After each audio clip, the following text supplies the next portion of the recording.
From the station working for you, this is WRTV News at 6, streaming now.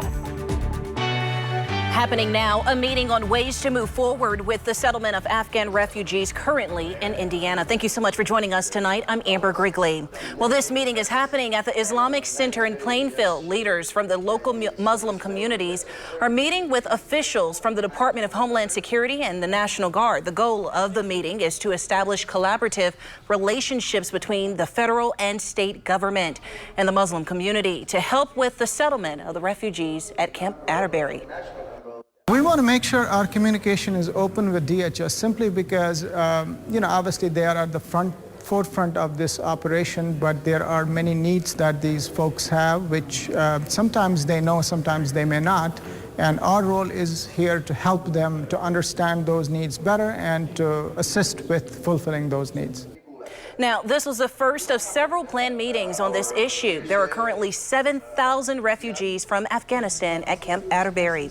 All right, turning now to weather, checking in with Kyle Mounds. Kyle, a beautiful weekend, but as we move into the work week, I'm hearing that some things will be shaking up in the forecast. Yeah, we are going to see some changes here, Amber. Of course, it is a transition season for us, and we're going to get in on that transition. Right now, though, enjoying the very warm temperatures in the 80s, all areas today. Right now, you're sitting at 78 in Lafayette, 80 degrees in Indy and Martinsville, and 81 in the Columbus area. This evening, we're going to keep those temperatures very mild here, middle 70s, even as we approach 10 o'clock this evening, partly cloudy skies, and that south breeze that's been with us will stay up there about 10 to 15 miles per hour. Off to the northwest, there's a cold front and a storm system that could bring the potential of severe weather tomorrow.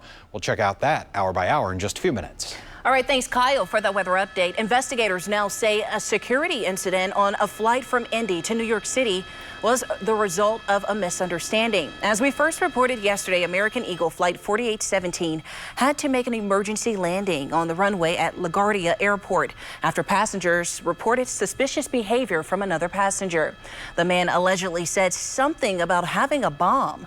The plane landed safely and the man was taken into custody. Port Authority police questioned him, and now they say they will not seek any charges in this case. Now to the latest on the pandemic. Hospital admissions have been down nationally by an average of nearly 40% in the last month, with more Americans getting vaccinated, but some are defying vaccine mandates, even at the risk of losing their job. ABC's Renee Roy has the latest. Get vaccinated or get fired. That's the decision many American workers are now facing. New York City considering more vaccine requirements for municipal employees, which could include the NYPD and FDNY. On the other side of the country, the Los Angeles County Sheriff says he won't enforce the county vaccine mandate at his agency. I don't want to be in a position to lose 5-10% of my workforce overnight on a vaccine mandate, while at the same time our bare bones with the funding effort. In Seattle, almost 300 sworn police officers still haven't submitted vaccination proof before the October 18th deadline, meaning they could be let go. The daily case average in the U.S. is down nearly 39% in the last month, with more Americans getting their shots. Experts say it is safe to trick or treat outdoors this Halloween, especially if vaccinated. Dr. Fauci on CNN's State of the Union. It's a very important part of the year for children. Go out there and enjoy Halloween as well as the other holidays that will be coming up. Some states are still seeing a rise in cases. ICUs in Utah overwhelmed. It's extremely rare that we get a patient that isn't here for COVID. The policy lab at Children's Hospital of Philadelphia warning infection rates could go up as we head into winter. Rena Roy, ABC News, New York. Well, tomorrow you will see the first signs of progress on the I-65-70 North Split construction project. The Michigan Street ramp will open to the public on Monday. Now, this will be the first part of the North Split project to be completed. When the Michigan Street exit opens, temporary barriers will be placed on the east side of the ramp for construction crews to continue work on the bridge railing. Another traffic note heading into the new work week. Eastbound Ohio Street at College Avenue will be closed starting tomorrow. The closure will last until November 9th. All eastbound Ohio Street traffic will be redirected to New York Street via College Avenue throughout the duration of the closure. Now you can head on over to NDOT website for more details on changes to traffic flow and for a list of alternate routes. Former President Trump just held his first rally since the 2020 election. Now, this happened as more information surfaces outline what he did and what he did not do during the January 6th chaos at the Capitol. The latest when we come back.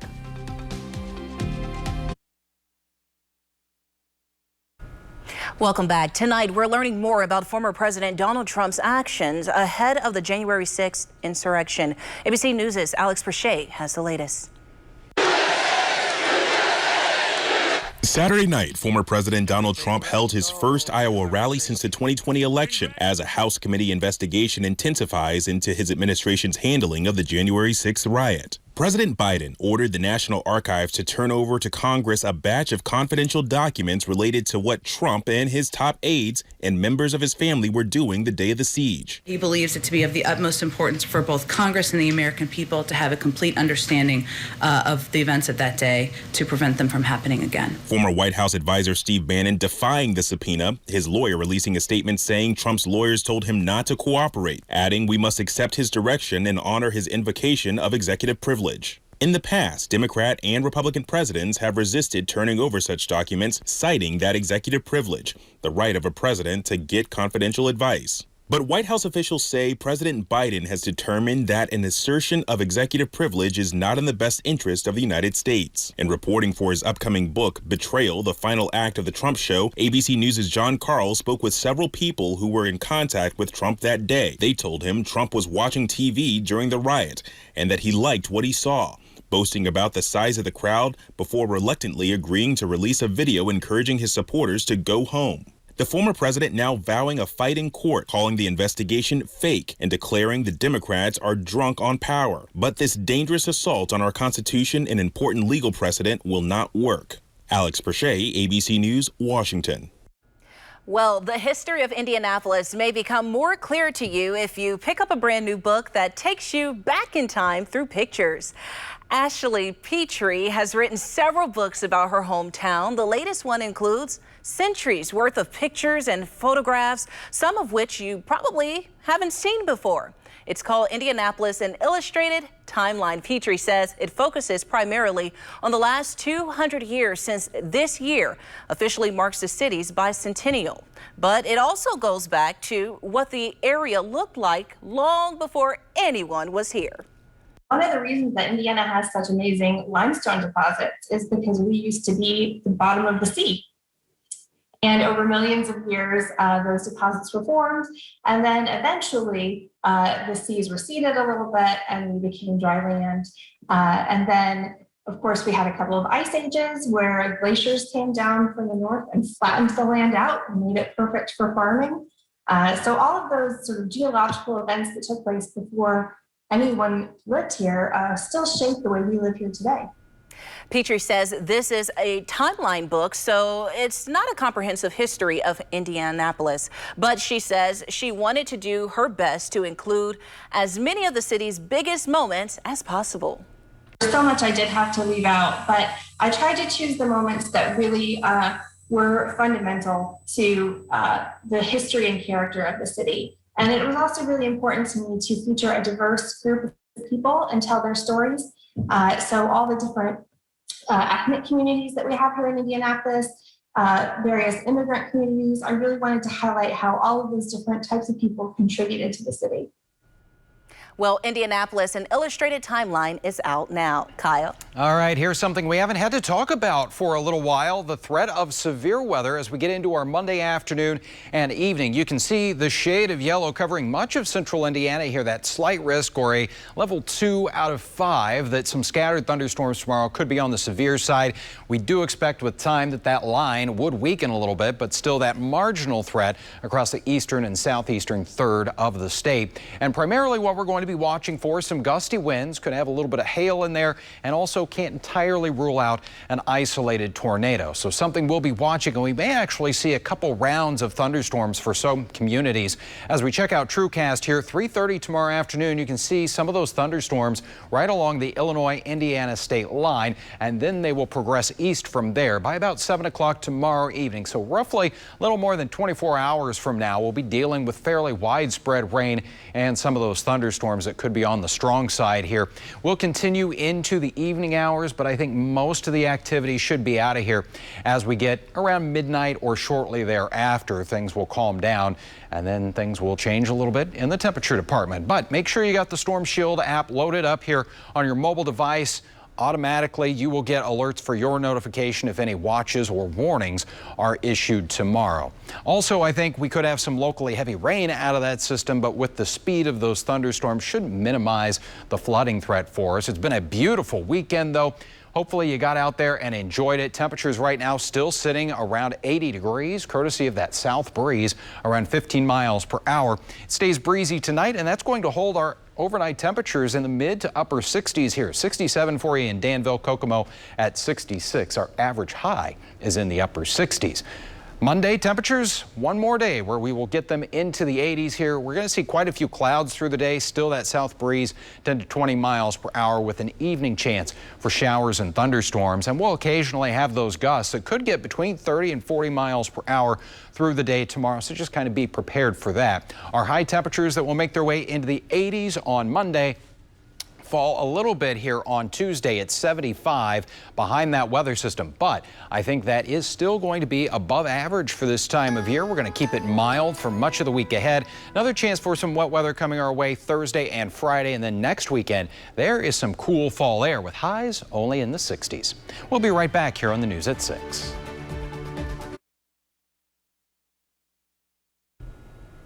Hoosiers with special needs often don't get the opportunity to play sports or let alone be a part of sports team. But that's why leaders with the League of Miracles in Morgan County are sharing their mission with WRTV. They tell our Nicole Griffin the league is a hidden treasure in plain sight, and they want more families to discover what is so special about their program. Twice a week from the end of summer through mid-fall. It's time for the Cubs to bat. Rockies take the field. Families and players gather here for baseball games at the League of Miracles field in Canby.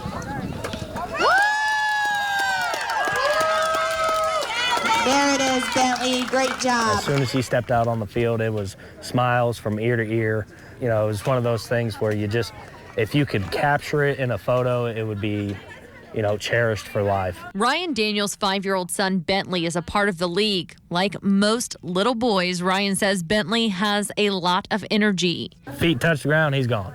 Don't see him the rest of the day. So this is definitely something that he strides in. What's your favorite part?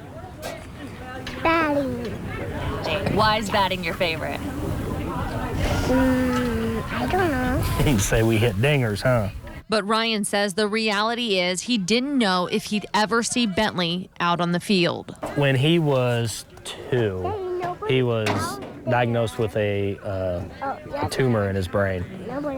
We had surgeries for it. Because of his medical condition, Bentley can't participate in contact sports. But the League of Miracles is a fun, safe, and non-competitive program for those with special needs. Great hit. Doesn't matter skill setting, disability of can't do this, can't do that. Get out there and play the sport. You know, get out there and play for the love of the game. These kids are so smart. They can do anything you can do. They just do it differently.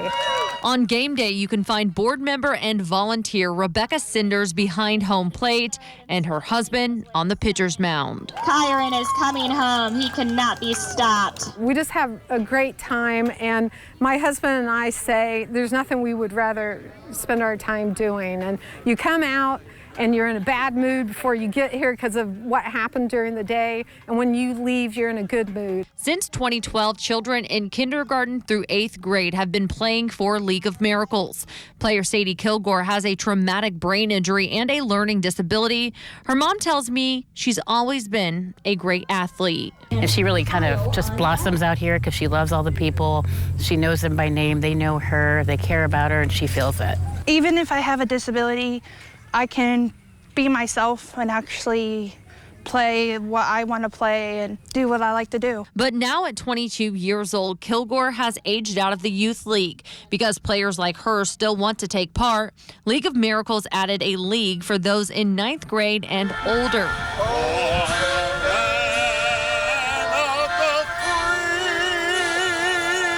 Her mom is thankful because game day is a special time for her as well. it's very lonely to be a special needs parent, so I think it's a really good community to be out here with other parents who are going through what we're going through. For Daniels, he appreciates that on this field, Bentley isn't looked at any differently. He fits in, and as a family, they can enjoy watching him and his teammates play ball. As a father, seeing the smile on all the other kids' faces, it brings joy to everyone. And bringing home a home run. Good job, bestie. Working for you, Nicole Griffin, WRTV. League of Miracles baseball season ends on October 16th, but starts back up at the end of August each year. Players come from all over central Indiana. Leaders say they also play kickball and basketball at the Boys and Girls Club in Morgan County. Now, to keep up with the League of Miracles, just head on over to our website, WRTV.com, and search for this story. Hey, stay with us. We'll be right back after this quick break. The Indiana Pacers' new season tips off on October 20th, but fans don't have to wait until then to get hyped. The Pacers hosted a fan jam at Gainbridge Fieldhouse today. The event gave fans a chance to see the team up close and personal.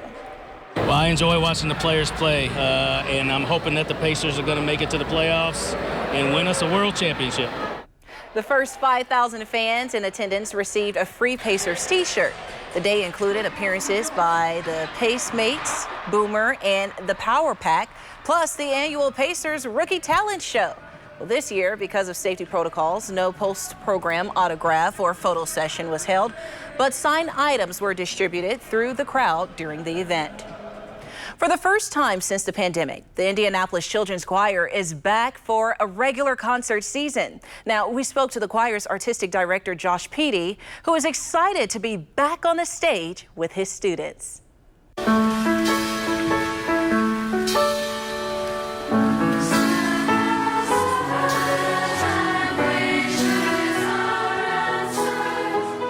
Bringing community together. That's what the Indianapolis Children's Choir is all about. Students from all over central Indiana come together and make beautiful music. And we just are excited to be able to actually share it with an audience in person for the first time in what seems like forever. We're playing off of the term simple gifts. So we actually have a couple of arrangements of "'Tis the Gift to Be Simple" that will be sung throughout the program. But I thought it would be really good for us as the season opener to go back to really highlight those things that meant the most to us over these past few months, the things that got us through those tough times, those simple things, being around family, laughter, community, all of those things that sometimes we take for granted. And now coming through this, we really need to remember those lessons and to highlight them. And this is a concert that's really going to remind us of all of that. I remember when I first took this position, I was talking with a parent and they said, it's not about the music. And I thought that was really interesting. We're a musical organization. That's what we do. It's not about the music. It's about the relationships and the community that we build. And that's really what we take away from it. Music just happens to be the vehicle in which we create that. And it's a beautiful way to be able to do that. We pick music that has the messages that we feel need to be taught and the lessons we need to be taught and open up doors to conversations that we need to have. And I think that's something that's unique about a choir, and that we're able to do that in a very artistic way, but a way that breaks down barriers where we can truly have open communication and talk about these things. So I think the biggest takeaway for everybody, including myself, is that sense of joy of gathering and being in community with basically a second family, because I know we all feel that way.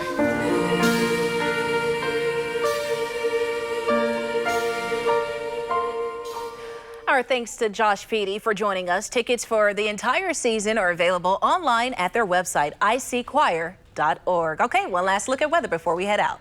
Yeah, and tomorrow's going to start off where the weekend has ended. Mild and breezy for us, a high of 83 Monday afternoon, but mainly after about 2, 3 o'clock in the western portion of the state, we will see some thunderstorms developing, and then those will spread eastward. Many areas dealing with thunderstorms by about 7 o'clock in the evening could have some gusty winds with those, and then some slightly cooler air, but still very mild here for October. Much of the rest of the week going to have highs in the 70s, and we'll have more chances for rain by the end of the week. Well, that does it for the news at 6, and thank you so much for making WRTV your choice for news. Our next newscast is tonight at 11. Have a great evening.